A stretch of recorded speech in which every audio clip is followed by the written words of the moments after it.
অবশেষে সব বাধা ঠেলে 23 রাতে পুরুলিয়া রামকৃষ্ণ মিশনের দরজায় আমরা। ভরাট গলার স্বাগতম শুনে দেখি বন্ধু দেবাশিস, তাঁরই সৌজন্যে আমরা আজ এখানে। অজানা জায়গায় পরিচিত জন আমাদের ঘর দেখিয়ে চা পান করিয়ে নিজের ঘরে ফিরে গেলেন। প্রসঙ্গত, বিলম্বে চলা বন্দে ভারত ট্রেন নৈশ আহারের সময়েই মধ্যাহ্ন ভোজনের খাবার পরিবেশন করায় আমরা রাতে আর কিছু খাবো না জানিয়ে দিয়েছিলাম ফোনে দেবাশিসকে।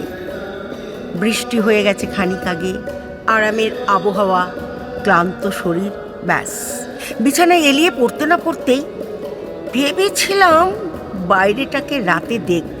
এলাস, পরদিন ভোর 5টায় রেডি হয়ে বিশাল আয়তনের উপাসনা ঘরে আমরা।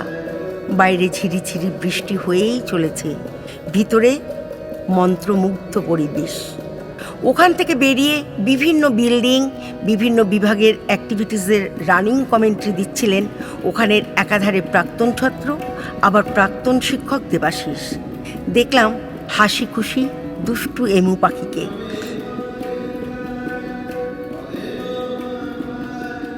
কয়েক প্রজাতির কত হরিণ,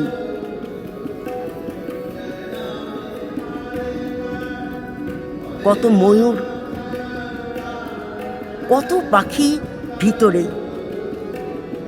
বাইরেও গাছে গাছে নানা চঞ্চল পাখির কাকলি। হনুমানদের বাঁদরামি দেখে বেশ মজা পেলাম।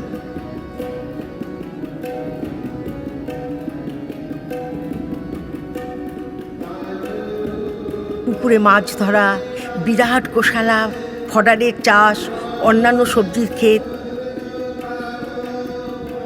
ইত্যাদি প্রভৃতি দেখতে দেখতে সকালের খাবার কি খেলাম যৎসামান্য।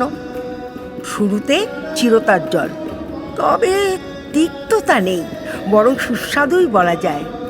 তারপর প্রসাদে নানা রকমের ফল, এরপর রুটি, পরোটা, ব্রেড টোস্ট, ঘুগনি বা অন্য কিছু সবজি, সাথে ওমলেট, মিষ্টি, ছানা, দই, আইসক্রিম ইত্যাদি প্রভৃতি। দুপুরে, বিকালে, রাতের মেনু সহজেই অনুমেয়। এছাড়া মুখশুদ্ধিও আছে। এর সাথে চলছিল গল্প, খ্যাপানো, খুনসুটি অল্প বয়সী মহারাজদের। এবারে বেরিয়ে পড়লাম দর্শন করতে। বিশাল এলাকা, কয়েক বর্গ কিলোমিটার জমি জুড়ে কত কি। প্রত্যেক ক্লাসের আলাদা থাকার খাবার জায়গা, শ্রেণীকক্ষ, রাঁধুনিও আলাদা। আবার বিভিন্ন সময়ে অর্থাৎ ব্রেকফাস্ট, লাঞ্চ, টিফিন, ডিনার ইত্যাদি রাঁধুনিও আলাদা।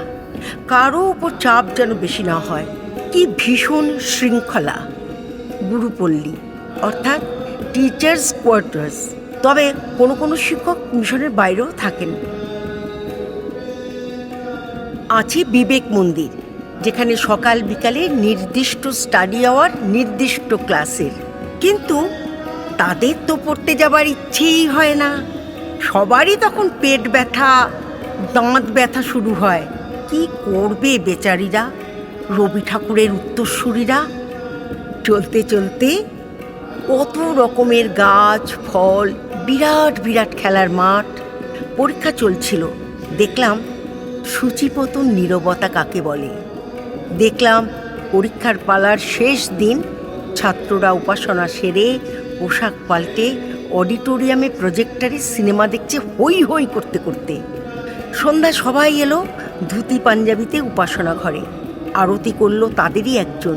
কেউ গান করলো, কেউ তবলা বাজালো, কেউ আবার বাইরে ভিতরে পাহারাদারের দায়িত্বে। কি নিষ্ঠা শাস্তিদানে।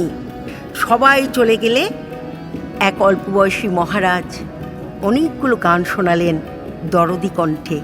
সেতারেও তিনি অসাধারণ, কিন্তু বলেন জানি না কিছুই, চেষ্টা করি মাত্র। অবশ্যই আজ আবহে ওনার গানের অডিওই। তবলায় সঙ্গত করেছেন দেবাশিস। কলেজ আছে মিশনের বাইরে, রাস্তার উল্টো দিকে। তার উল্টো দিকে আবার আছে দাতব্য চিকিৎসালয়। দেখলাম একটা প্রতিষ্ঠানকে কেন্দ্র করে কত মানুষ কত রকমের কাজ করে চলেছে। চমৎকার ব্যবহার সবার। বেরিয়ে আসতে আসতে চোখের সামনে ভেসে উঠল সেদিনের সহজ সরল শ্রুতিধর গ্রাম্য দরিদ্র বিশেষ ব্যক্তিত্বকে এবং তাঁর সহধর্মিণী সকলের সাধাসিধে অনন্যা মাকে, সাথে বিশ্বজয়ী অসাধারণ মেধাবী বিবেকানন্দকে, যাঁরা দারিদ্র অসম্মানের শিকার ছিলেন সেদিন। শিকারীরাই পরবর্তীকালে নানা রকম দেবত্ব আরোপ করে নিজেদের স্বার্থসিদ্ধি করেন। যাই হোক, 3 দিন এখানেই থাকার কথা থাকলেও না থেকে 22 দিনের সকালে প্রাতঃপানের পরেই দেখা জায়গায় আবার ঘুরতে বেরিয়ে পড়লাম সবাইকে টাটা দিয়ে। সঙ্গে রইল মিশনের এক অন্যরকম বিশেষ বিশেষ স্মৃতিরা।